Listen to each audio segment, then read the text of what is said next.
Afternoon. I'd like to start the briefing today by addressing a topic that I know all of you are preparing to ask me about, and that's tax reform. A couple of you got it. The initial House tax reform bill will be introduced on Wednesday by the Ways and Means Committee. This is the product of months of work and is now going through an open process in the House. The committee plans to mark up the bill next week, starting on Monday. The House is likely to consider the bill week of November 13th. In order to stay on pace, we want to see a House bill passed by Thanksgiving. This is a very aggressive timeline, but one that will help us get tax cuts this year so families and businesses can plan for 2018. We look forward to the details of the tax bill being released on Wednesday, but today I want to take a step back and explain what we're working to do using an anecdote we can all understand.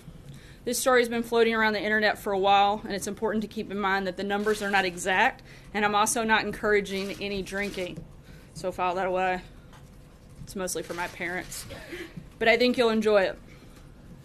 Suppose that every day 10 people, for our purposes, we'll say reporters, go out for beer, and the bill for all 10 comes to $100. If these 10 reporters paid their tab every night the way we pay our taxes, it would go something like this. The first 4, the poorest, would pay nothing. The 5th would pay $1. The 6th would pay $3. The 7th would pay $7. The 8th would pay $12. The 9th would pay $18. The 10th, the richest, would pay $59. So that's what they decided to do. The 10 reporters drank in the bar every day and seemed quite happy with the arrangement until one day the bar owner threw them a curveball. Since you're all such good customers, he said, I'm going to reduce the cost of your daily beer by $20. Drinks for the 10 reporters would now cost just $80. The group still wanted to pay their bill the way we pay our taxes, so the first 4 were unaffected. They would still drink for free. But what about the other 6? How could they divide the $20 windfall so that everyone would get their fair share?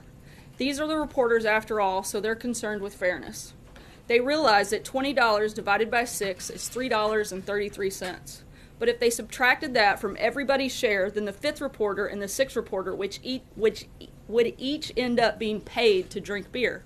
So the bar owner suggested that it would be fair to reduce each man's bill by a higher percentage the poorer he was. By doing that, he explained, they'd continue following the principle of the tax system they'd been using. So he proceeded to work out the amounts he suggested that each should pay now. And so the 5th reporter, like the first 4, now paid nothing. He got a 100% saving. The 6th now paid $2 instead of $3, a 33% saving. The 7th now paid $5 instead of $7, a 28% saving. The 8th now paid $9 instead of $12, a 25% saving. The 9th now paid $14 instead of $18, which was a 22% saving. And the 10th now paid $49 instead of $59, a 16% saving. So each of the 6 was better off than before, and the first 4 continued to drink for free. But once outside the bar, the reporters began to compare their savings. I only got $1 out of the $20 saving, declared the 6th reporter, and she pointed to the 10th reporter. He got 10. Yes, that's right, exclaimed the 5th reporter. I only saved $1 too. It's unfair that he received 10 times more benefit than me. That's true, shouted the 7th reporter. Why should he get $10 back when I only got 2? The wealthy gets all the breaks. Wait a minute, yelled the first 4 reporters in unison. We didn't get anything at all. This new tax system exploits the poor. The 9 reporters yelled at the 10th and made him feel bad. So the next night, the 10th man didn't show up for drinks, and the 9 sat down and had their beers without him. But when it came time to pay the bill, they discovered something important. They no longer had enough money between them all to even cover half of the bill. And that, ladies and gentlemen, is how our tax system works. The people who already paid the highest taxes will naturally benefit from a tax reduction, but not the largest percent benefit. Taxing them too much, attack them, and they might start drinking overseas where the atmosphere is somewhat friendlier. This is a silly story, of course, but it illustrates some very important points. Our tax cuts and reforms will create a fairer system that works better for everyone. And it will make our country the friendliest in the world for American families trying to build a better life for themselves and their children, and for American companies seeking a competitive edge. And I'll be happy to get that story to everybody so that you can get those numbers later. Again, I know that that may be an oversimplification, but I think it paints a very good picture of the tax system. And with that, I'll take your questions. Sarah, first I'd like to get White House reaction to the indictments of Paul Manafort and Rick Gates and the plea agreement with George Papadopoulos. And specifically, I know we have heard a couple of tweets from the president. If you can help me understand, when he says, why aren't crooked Hillary and the Dems the focus, is the president saying that Special Counsel Mueller should really be investigating Hillary Clinton and the Democrats? And is he going to rule out once and for all firing Robert Mueller? Look, I'll address the second question first. The President said last week, I believe it was last week, and I've said several times before, there's no intention or plan to make any changes in regards to special counsel. But look, today's announcement has nothing to do with the President, has nothing to do with the President's campaign or campaign activity. The real collusion scandal, as we've said several times before, has everything to do with the Clinton campaign, Fusion GPS, and Russia. There's clear evidence of the Clinton campaign colluding with Russian intelligence to spread disinformation and smear the President to influence the election. We've been saying from day one there's been no evidence of Trump-Russia collusion, and nothing in the indictment today changes that at all. But the George Papadopoulos agreement is about the campaign. It is specifically about the campaign. It has nothing to do with the activities of the campaign. It has to do with his failure to tell the truth. That doesn't have anything to do with the campaign or the campaign's activities. But it is the clearest evidence yet of ties between the Trump campaign and Russian officials. So. Again, there are no activities or official capacity in which the Trump campaign was engaged in any of these activities. Most of them took place well before the campaign ever even existed. John? Sarah, can you just explain what George Papadopoulos' role with the campaign was? It was extremely limited. It was a volunteer position. And again, no activity was ever done in an official capacity on behalf of the campaign in that regard. What about the outreach that he was making to campaign officials to try to put together this meeting? You mean that the outreach that was repeatedly denied and pushed away and said we're not going to take any action on that? Can you explain what happened with his outreach? He reached out and nothing happened beyond that, which I think shows, one, his level of importance in the campaign, and two, shows what little role he had within coordinating anything officially for the campaign. Sarah. Thanks a lot, Sarah. I wanted to ask about Mr. Mueller's investigation. The president at times has called it a hoax, and he's called it a witch hunt. You've used similar type of language before as it relates to his investigation. Last week you indicated, Sarah, that you believe that Mr. Mueller is wrapping up his investigation. And I've heard similar things coming from other senior administration officials. Do you still believe that Mr. Mueller is in the process of wrapping up his investigation? We still expect this to conclude soon. Yes. Francesca? Thank you, Sarah. Paul Manafort was high-ranking in the president's campaign at one time. I'd like to know what the president's relationship is with him now. Do they still talk? When was the last time they might have had contact? As far as we can tell, we know that they haven't spoken in several months. The last known conversation was back all the way to February. And as far as anything beyond that, with Paul, I'm not sure of any other contact. I know that there was some initial contact after the president was sworn in with him at meetings here at the White House, but nothing directly with the president. Deborah? Yeah, thank you, Sarah. On March 31, according to the affidavit by Mr. Papadopoulos, he attended a foreign policy meeting. The president was there. He said that he talked about how that Russia wanted to talk to the president. What did the president think when he said he wanted to arrange a meeting between Trump and Putin? And how did other people in the campaign react to that? I'm not sure that the president recalls specific details of the meeting. Again, it was a brief meeting that took place quite some time ago. It was the one time that group ever met. And beyond that, I really don't have anything to add. John, Gizzy? Yeah, thank you, Sarah. As you mentioned, Mr. Manafort, Mr. Gates were named in this for things not having anything to do with the campaign, but with alleged money laundering regarding other business.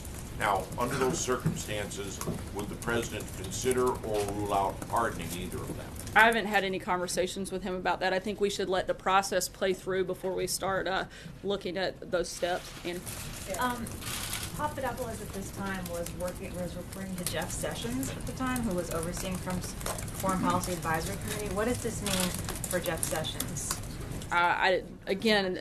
Somebody on a volunteer committee, I'm not sure how that would impact the Attorney General directly.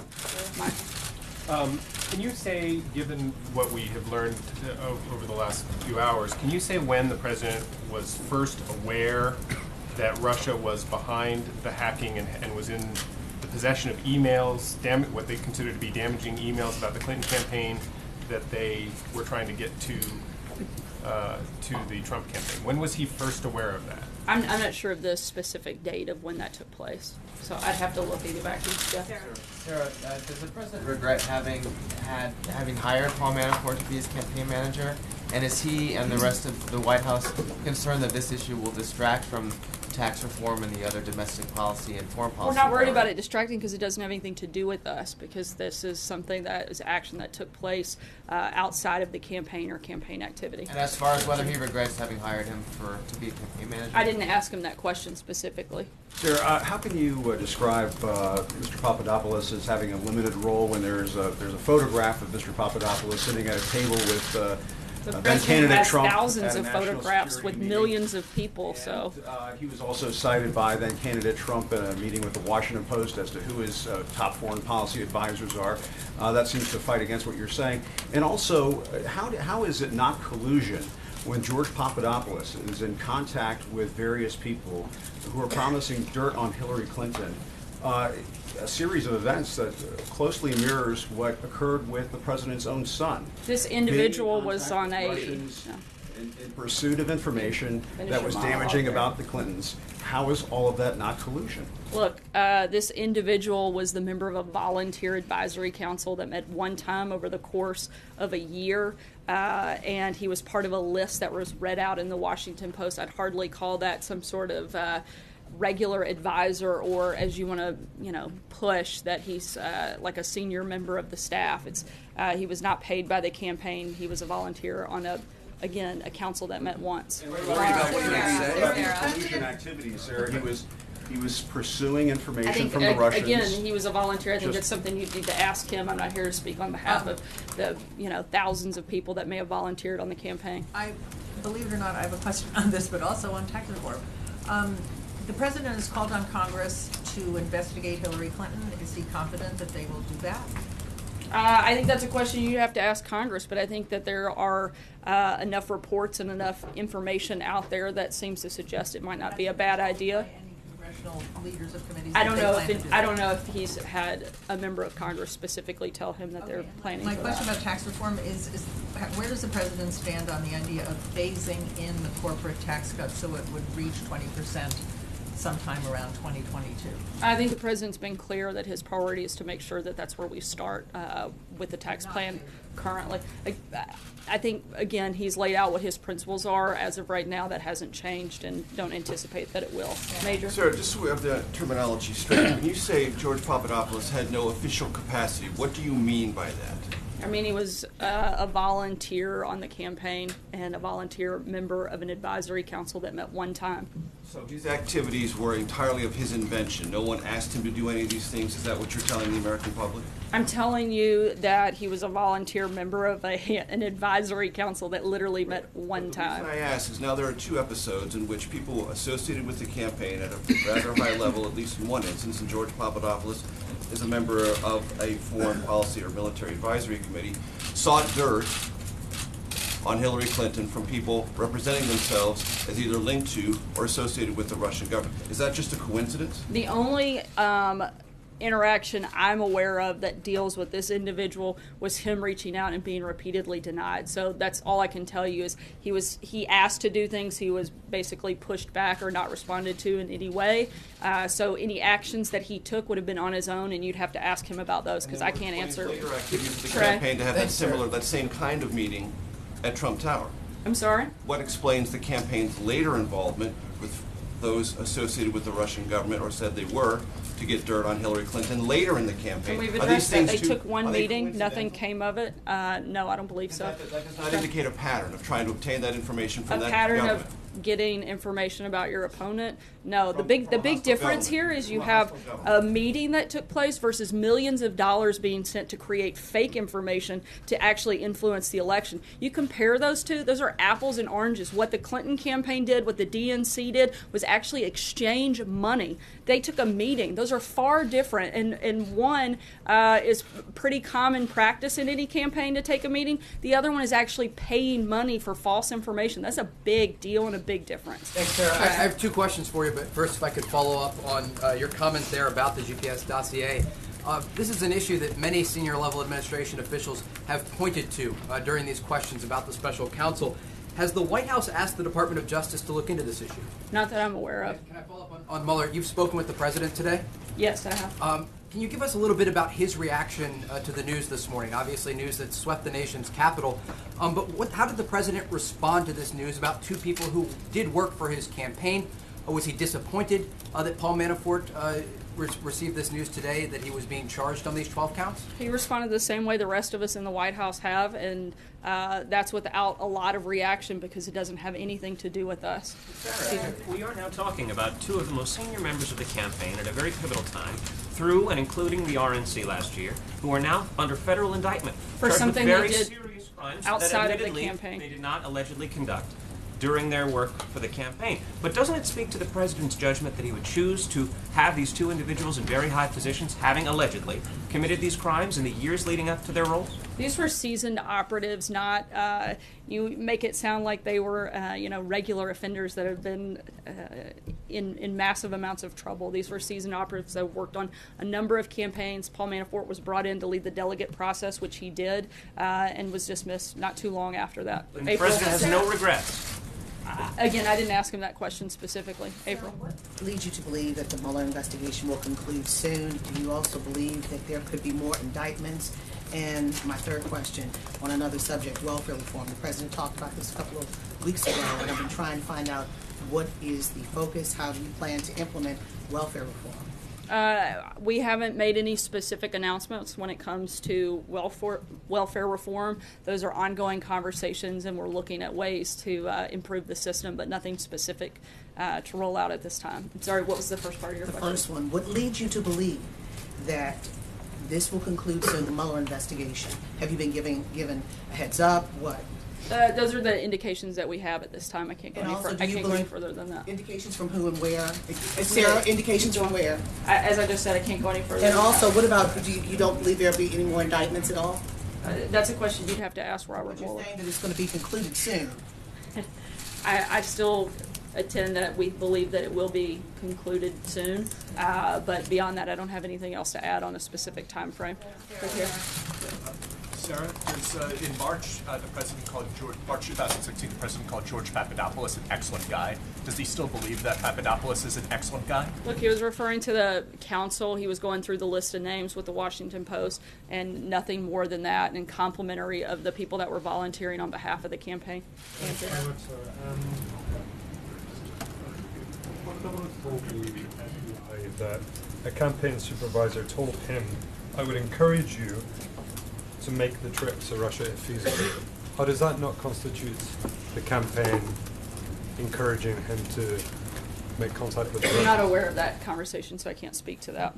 Sir, at the end of the day, is there any concern at all from this administration, again, trying to drill down on what was asked earlier, that two people who worked for the president are now under indictment? One has pleaded guilty, and he promised to hire only the best people. Is this an example of the best people to hire? Look, again, this goes back to these were activities that took place outside of the scope of the campaign. I can't comment on anything they did. But are these the best people to hire? Look, the president hired Paul Manafort to handle the delegate process, which he did, and he was dismissed not too long after that. Sarah, last week the administration opposed a federal judge's decision that allowed an undocumented teen immigrant to have an abortion. Now that that case is over, it's been decided she's had that abortion. What is the White House reaction to that decision, and does it set a dangerous precedent going forward? I can't comment on the specifics of that at this point. Case at all? Did he comment on it? I didn't speak directly with him about the case. Ronnie? Sarah, thank you. I'd like to ask you about a different topic. Just breaking before the briefing, court banned the president from changing military policy on service by transgender people. What's the reaction from the White House and the plan moving forward with reference to this? Obviously, this is something just announced. The Department of Justice has it. They're reviewing it, and I'd refer you them to any specific questions. Yeah. Congressman Gowdy this weekend had suggested that there should be an investigation into the leaks of the grand jury investigation or Robert Mueller's investigation. Do you think there should be an investigation? Are you all asking for an investigation? We haven't asked for that investigation to take Support place. an investigation? I think that anytime there is leaking of sensitive information, it should be looked into, but beyond that, we don't have any comment. Kristen? Sarah, thanks. Does the president in any way hold Jared Kushner responsible for hiring Paul Manafort? After all, he was an early supporter of bringing him on board. Not that I'm aware of, no. And Sarah, to just follow up on the point of hiring the best people, the top people, he said, does this not at the very least raise questions about President Trump's vetting process and judgment when it comes to bringing on these people? I don't believe so. I think I've answered that quite a few times today. Sarah, two quick questions. Does the president, you said back in July that the president believed that the investigation for the special counsel should stay within the confines of Russian election meddling. Given what we've learned today, does the president believe Bob Mueller overstepped the boundaries of his investigation? I haven't spoken with him specifically about that detail. Okay, my second question, Sarah, would just be on the topic of regarding the plea agreement with George Papadopoulos. You've indicated that the president did not remember that March 31st meeting, the photograph, right? No, I didn't say he didn't remember the meeting. I said he didn't remember those comments from Did he remember anything about that meeting, his interactions with Papadopoulos, given that he's talked about his great memory? I don't believe that he went into detail about the meeting itself. He remembers it taking place, but we didn't go into anything beyond that or any specifics. And specifically did not remember the Russia comment? Did you remember Papadopoulos' presence? Did they have interaction? Not that I'm aware of. Thank you, Sarah. Gallup just came out with a poll giving 33% approval, 62% disapproval to the president. What's your reaction? Is the president aware of this? Any plans of changing anything? Look, we're focused aggressively on pushing forward on a very bold agenda specific to tax reform, tax cuts. I think that the economy continuing to grow and strengthen is something that will certainly change those numbers. But at the same time, I think these are some of the same polls that also said this president would never be president, so I don't have a lot of confidence in them. Sarah? Take one last one. Sarah, can you please clarify? Sorry, can you please clarify your answer to Mara?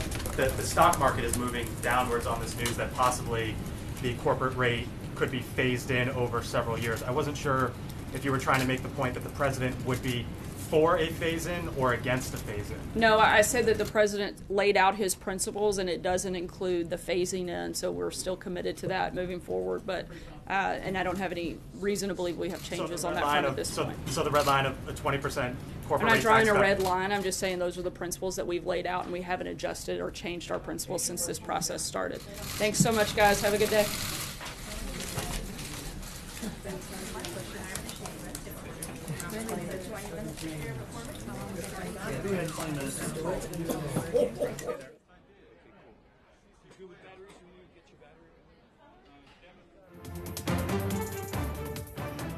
Hi there and welcome to the briefing room. I'm ABC News political director Rick Klein, joined by Tara Palmieri, the newest member of our team here at ABC covering the White House. And we're going to bring you some other guests in a moment, but this is an earth-rattling day in Trump world. If you're watching our live stream, you know the news. But the big headlines involve two separate big incidents today. We have criminal charges against Paul Manafort and Rick Gates, former top campaign officials, and a guilty plea from a man named George Papadopoulos, until now kind of a bit player. Right. So Tara, let's start by picking apart and focusing on how the president responded through the White House today on this. You're basically getting them now minimizing the role of these three men, saying never heard of these guys. How does that square up? Well, to try to frame them as rogue actors and people who really had bit parts on the campaign, volunteer, you kept hearing, a one-time committee. It's really, it's kind of a disservice to their actual role because, according to the affidavit, you see that they were asking for permission for campaign advisors to travel abroad to talk with foreign officials. On top of that, back when Sean Spicer was press secretary, he, tried to allege that Paul Manafort was a bit player in the campaign. Paul Manafort was the campaign manager. He ran the campaign. Exactly. So if you try to make that argument at one point and then you use it again, it's like, when can you really believe from the White House? In this point, really, Papadopoulos could have been a very minor person who perhaps needed to be reined in, etc. Maybe was acting a bit rogue, maybe under the influence of people, but at the same time, you can't use that line when you've used it on the actual campaign manager. 2 points that are critical. He was the campaign manager, not just through the convention, but a little bit beyond as they were gearing up for the general election. He was part of that meeting at Trump Tower with Don Jr. that was all under the auspices of trying to get damaging information about Hillary Clinton. Rick Gates was with the campaign through the end. He stayed with the Presidential Inaugural Committee through an outside affiliated group. And as for Papadopoulos, President Trump himself named him as a foreign policy advisor. Right. And look, we know the big names of Manafort and Gates. I think the bigger story today is Papadopoulos, though. I think so, too. I think it was an October surprise because he was the the person who really, the affidavit was the juicy part. You really saw a connection between the campaign and trying to influence the election, the Russians. This was what they needed. And yes, the Trump's attorney Sekulow said earlier that it was just perjury that he was actually found guilty of. It's not so much what he was found guilty of, it's what they're going to get from him. That's right. He has flipped. We know that he's cooperating. We know he was arrested way back in July, but that was kept under seal until today. And we know that he's provided a lot of information about meetings, including information about superiors at the campaign. That's one thing that's in there that I think is going to challenge the White House explanation of events if we learn who those superiors were. And how close they are to the president at this moment or on the campaign. I mean, if it's a real White House official, that could get a little dicey. A current White House official, exactly. That would be a very big deal. Oh, right. And keep in mind that the White House for a long time has just had this blanket thing, the president himself, no collusion, no collusion. I heard a bit of a different standard today from Sarah Sanders, saying that no one acting on behalf of an official campaign initiative doing this. That's, again, that if there were attempts to try to get the Russians involved, information to the Russians from the Russians, they were rogue actors. Right. That's why there's this missing piece, and whatever Papadopoulos is able to provide to investigators about who was approving this, who knew about it internally, that becomes key. Right, and you saw in the affidavit that Papadopoulos claims that a campaign supervisor gave him the authorization to essentially travel abroad to speak with foreign agents to receive information about the Clinton campaign. So essentially, this is a really, really big piece of evidence. It was an explosive, I don't think anyone had been speaking about Papadopoulos in the past few weeks. So to know that this small character might have all of the goods, it really means that the Mueller investigation is really moving forward. And at the same time, last week there were some doubts about, the budget for an investigation like this. How long is it going to last? Is he making any progress? And I think, in a way, the timing is interesting. Now he's saying Monday morning, I've got some goods. So. And keep in mind what the political climate that greeted Bob Mueller's first big foray today. You had a series of new investigations launched just last week, against Clinton and Obama era potential scandals, and there was a whole new chorus from conservative media saying Bob Mueller should go, he should resign, he should question whether he's going to be independent. They were trying to undermine him. He spoke back the way that he can, and only he can today, with actual actions. How does this change the game? I think it gives him some credibility, in fact, by showing that there was some foul play by the Democrats as well that he's looking into. You saw that Tony Podesta ended up resigning today from his firm. This is a really big piece of news on this day, essentially. I mean, it will basically get it will get minimal coverage, so it's probably a smart move because of the overshadowing news. But I think, this gives him some momentum and some leverage, and I think he'll be able to move full steam ahead without questions about what he's actually doing. Now let's talk about the president himself, because we know from Sarah Sanders, they spoke today in the wake of this information coming down. He did tweet earlier today, although the tweets came before Papadopoulos was handed down. And he concluded his tweets by just saying no collusion and trying to make the point that what happened with Manafort and what happened with Rick Gates, this all happened in the past, years and years and years ago. And you see it up there on the screen, and that as he finishes, also no collusion, all caps. He knows how to scream on Twitter with the best of them. Tara, I know you've been talking to people who've been in contact with the president over the weekend as he knew this was happening, even today. What are they talking about his state of mind? How is he viewing this? That's a good question. Yeah, I've been in communication with some senior administration officials, some over text message, and over the weekend, even though he fired off these really fiery tweets about we should be investigating Hillary and the Dems, he was pretty calm.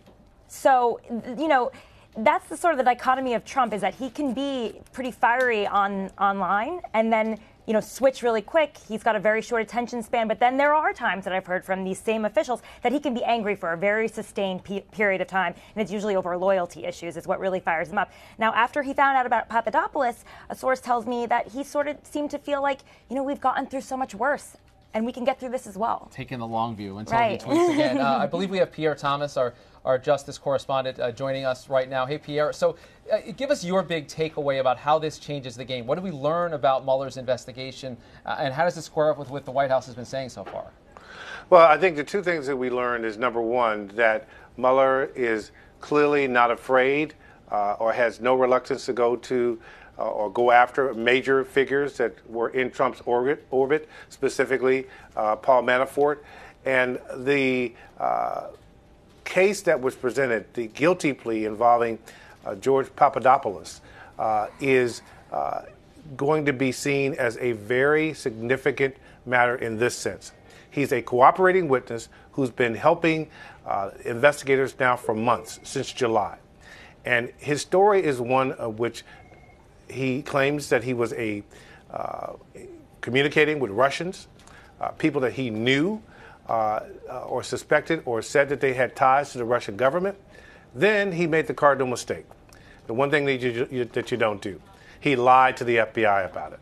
He suggested that this Russian professor, which had these ties to the Russian government, was sort of nothing. That it was no big deal. Then the very next day, according to the charges, he deleted a Facebook page which laid out some of the specifics about the relationship with the Russian. And he also apparently suggested that he had communicated some of his dealings with the Russians to senior campaign officials. So this is clear signs that Mueller has a lot more information than he has declared publicly, and that pressure is being put on a lot of people across the board. I think it's a great point, Pierre. And before we let you go and get back to covering this big, important, all-consuming story today, I want to ask you about Manafort and Gates in this. Do you just read this on face value that they have a clean case against these two men, unrelated to the campaign, or is there something larger potentially at work in what Mueller's trying to do? Well, two things. This has nothing to do, the case against Manafort and Gates as laid out today has nothing to do with collusion. It's about whether they were secretly working on behalf of a foreign entity, Ukrainian officials with ties to the Russians, and whether they hid the proceeds, income from that relationship and didn't pay the proper amount of taxes on it. And they're being hit with that. Obviously, though, when you indict someone in the manner that Mueller indicted Manafort and Gates today, it lays out the potential for heavy pressure for cooperation in other areas. All right, Pierre Thomas, thanks for being with us today. I know you're standing by for a special report over on the TV network as well. Thanks, Pierre. Pleasure. And Tara, just to jump off one other point from the briefing today, because I think Pierre's right that there's a strategy behind all of this. The White House strategy seems to be, to my mind, we're not going to talk about this. We're not going to engage. We're not going to give any ground on this. I mean, Sarah Sanders today started with a bizarre parable about beer and taxes and reporters. I mean, where did that come from? It doesn't fit in anything today. I mean, children's stories may work for your kids, but I don't know if they work for the base. And I think in a way, I would think that they would feel like they're being talked down to with these children's stories. But yeah, even some of the colleagues of hers thought it was a little strange. But yes, she gave a children's story to explain tax reform, and she even set it up with kind of a joke saying, I know what you're all coming to hear, and of course said instead tax reform instead of the Mueller investigation. So it's like they're making light of it, but the truth is they can't really delve too much into it because there is a separation between the White House and the investigation, and they have to respect that. Obviously, she's going to get questions, and she'll be able to punt them, refer them to Ty Cobb. But, you know, it's getting closer and closer to the White House, and they're going to need to learn a little bit more about what happened. I was struck that tonally she was not as combative as we've seen her in the past. There was some talk about the Clintons and the DNC and where the real collusion is, but she's been stronger even last week on those topics. I wonder if some of these things are moderated based on the president's own mood. As you mentioned, he's not in that most fiery of moods, so maybe she comes out a little bit more subdued. It's true. Earlier today, I was checking in to see, what will Sarah say on the stand? If we should really be paying attention to her opening statement, will she be defiant? Will she come out swinging? And I was told no. And in fact, she didn't want to touch it at all, unless, of course, at the last minute, the president tells her, "We need you to come out there and fire away." And that wasn't the case. So I think a lot of their mood is predicated on the mood of the president. He seems to feel like this is distant enough from him. He can get past this. And, he's gotten through a lot worse. All right, we're going to wrap it for today. Tara Palmieri, what did you learn today? What did you learn? Any big takeaways? I'm learning that I'm hearing a lot of the same things every single day in the briefing room, and that a lot of the recycled comments come back and back again. And honestly, today was a huge day in terms of this investigation, and I think that Mueller has a lot of ammo right now, and there'll be fewer questions about what he's up to. And I'll change metaphors and say Mueller plays hardball. That is some high, hard ones that are aimed right at the White House. And if you take the totality of what he did today, it's new evidence, new information that gets you to the collusion front, and a whole bunch of new stuff that gets directly at Manafort and other campaign insiders, brings the heat on them, and potentially sends a message to President Trump himself about all those business dealings, about those taxes, all fitted together as a piece, and you realize that Mueller might know exactly what he's doing. Right. All right, that does it for this edition of The Briefing Room. You can check us out tomorrow as well. Please download the ABC News app. Check out the Note blog at abcnews.com. For Tara Palmieri, I'm Rick Klein. Click on us next time.